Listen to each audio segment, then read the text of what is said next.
죄송합니다. 제가 아침에 늦잠을 자는 바람에 오늘은 이 하나님이 주신 복을 세상보다 중히 여기라라는 제목으로 같이 하나님의 말씀 나눠보도록 하겠습니다. 성경 안에는 보면은 이 사랑에 관한 참 많은 말씀들이 있습니다. 근데 이 사랑이라고 해가지고 다 좋은 내용만 있는 것은 아닙니다. 우리가 가지고 있는 사랑은 죄 때문에 뒤틀린 사랑도 갖고 있기 때문에 그렇습니다. 성경 안에서 보여지는 이 사랑의 뒤틀린 모습 중 하나가 무엇이냐면 바로 편애입니다.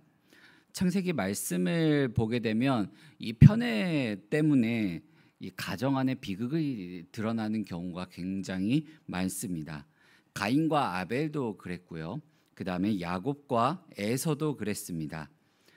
그리고 야곱의 아들들도 편애로 인해서 이 형제들 간에 굉장히 비극적인 일들이 일어나게 됩니다.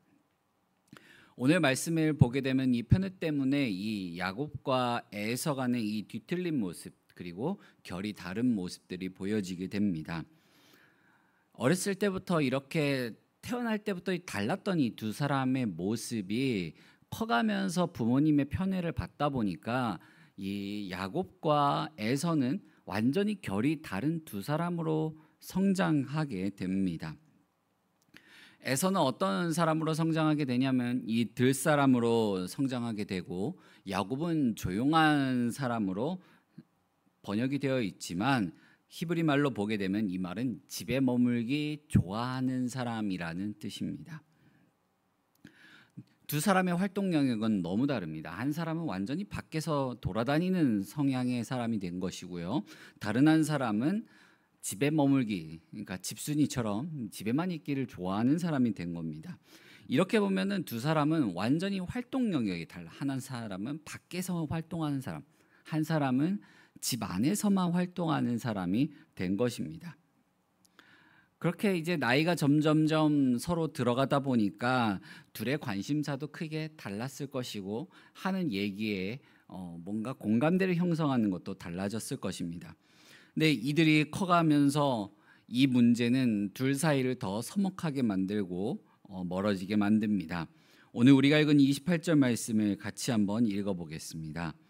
이삭은 에서가 사냥한 고기를 좋아하므로 그를 사랑하고 리브가는 야곱을 사랑하였더라. 아멘.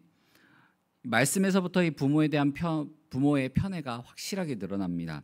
이삭은 에서를 사랑했다라고 말씀하고요. 리브가는 야곱을 사랑했다라고 말씀합니다. 부모에게 있어서 모든 자녀를 사랑한다라고 말하지만 더 마음이 가는 자녀가 있다고 말을 합니다.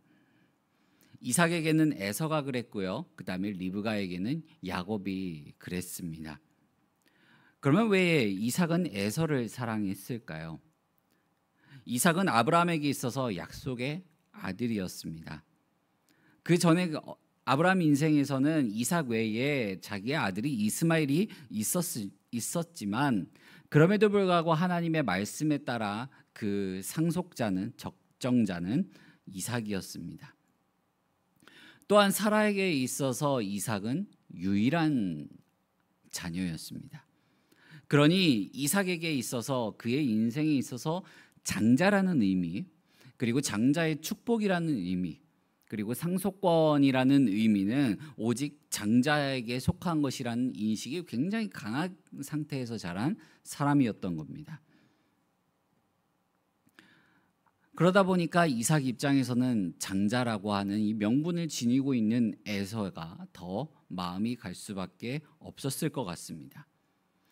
리브가가 야곱을 사랑한 이유는 이삭의 편애 때문에 어쩌면 이 야곱이 좀 더 아픈 손가락처럼 느껴지지 않았을까라는 생각도 들지만 리브가는 임신하여 아이를 낳게 되는 가정 속에서 하나님으로부터 큰 자가 어린 자를 섬기리라라는 이 예언의 말씀을 받은 여인이었습니다.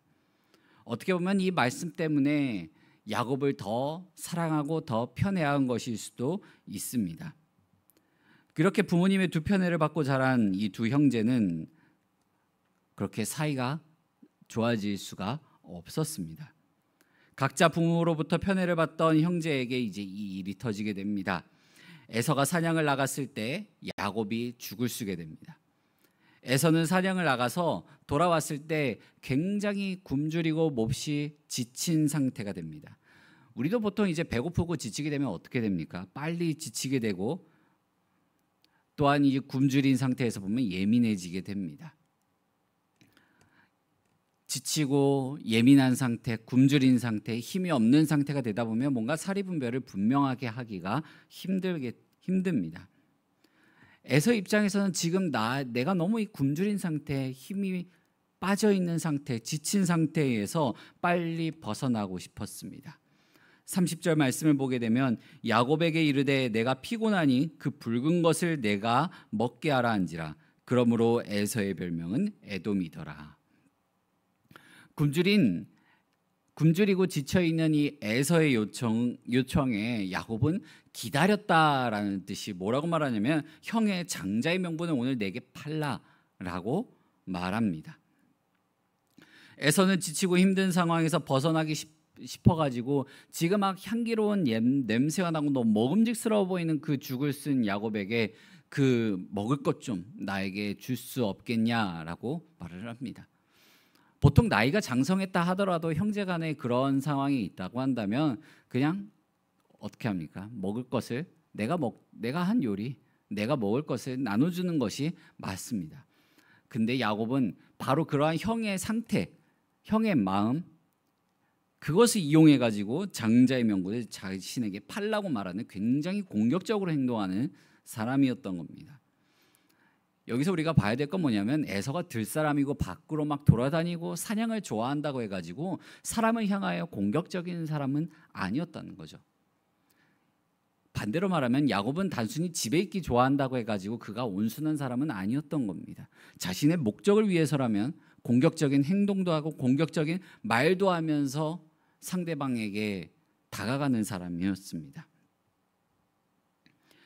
야곱은 지금 자신이 얻고 싶은 것을 위하여 형의 그 어떻게 보면은 지치고 연약해 있는 상태를 이용해 가지고 자신의 원하는 바를 얻어내고자 공격적으로 말하고 공격적으로 행동하는 사람이었습니다. 그렇게 해서 야곱이 얻어내고 싶었던 것이 무엇이냐면 바로 장자의 명분을 얻고 장자의 명분을 얻어냄으로 말미암아 아버지로부터 하나님의 축복을 받기를 원했던 것입니다. 지금 이 에서에게 있어서는 두 가지 유익 중 하나를 선택해야 되는 갈림길에 서 있었습니다. 다른 하나는 뭐냐면 내가 장자의 명분을 가지고 있음으로써 아버지로부터 이제 받게 될 하나님의 축복을 내가 계속 그 권리를 영위하고 있느냐. 다른 하나는 뭐냐면 내가 지금 이 장자의 명분을 팔아서 지금 내가 너무나도 힘들고 어렵고 배고프고 지친 이 상태를 벗어나느냐입니다. 이 두 가지 유익 중에 하나를 선택해야 합니다. 에서는 이 선택길에서 먹을 것을 선택하게 됩니다. 그렇게 야곱은 에서로부터 장자의 명분을 얻어내서 자기가 받고 싶은 이 하나님의 축복을 얻기 위한 첫 번째 조건을 달성하게 됩니다. 그게 바로 장자의 명분이었습니다. 야곱은 이렇게 형의 약점을 이용해서라도 또 공격적으로 얘기해서라도 행동해서라도 치밀하게 계획해서라도 얻고 싶은 것이 바로 하나님의 축복이었던 것입니다.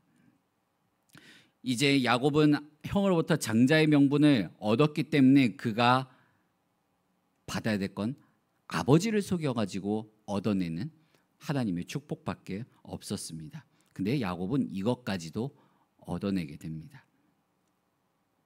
야곱은 하나님의 축복을 얻기 위해 수단과 방법을 가리지 않았습니다. 그래서 에서에게 이와 같이 말합니다. 33절 말씀을 보게 되면 야곱이 이르되 오늘 내게 맹세하라. 내게 맹세하라.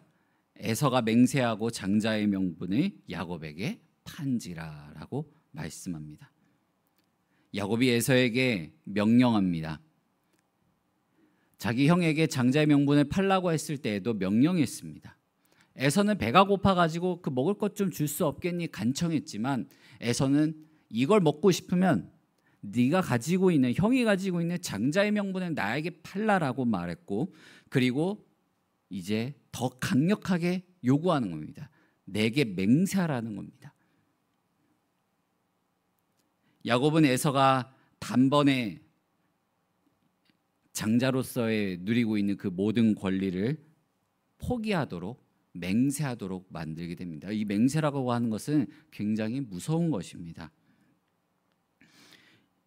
야곱은 어떻게 보면 인간적으로 어려움에 처한 사람을 그 사람의 상황을 이용해 가지고 자신의 유익을 취득하고 있습니다.